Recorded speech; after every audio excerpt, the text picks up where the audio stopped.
Tuko watu wengi wenye tuna struggle sana kupigwa picha. Na leo nataka nikufunze style za kupigwa picha. Kama tumesimama, haijalishi una nyashi, haijalishi kona nyashi. Sawa, nataka nikufunze mambo yenye unafaa kuzingatia when ukienda kwa photographer kupigwa picha.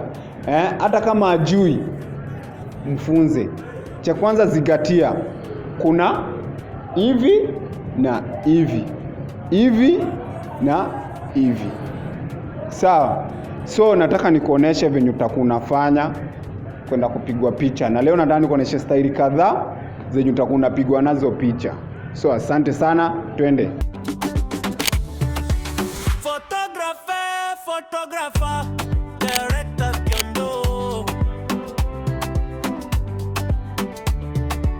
Photographer,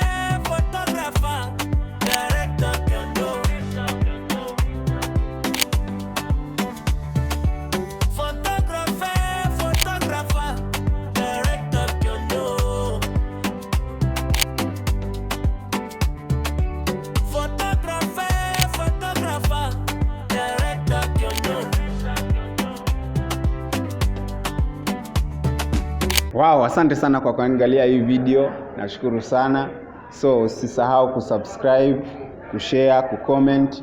Utakometisha sana.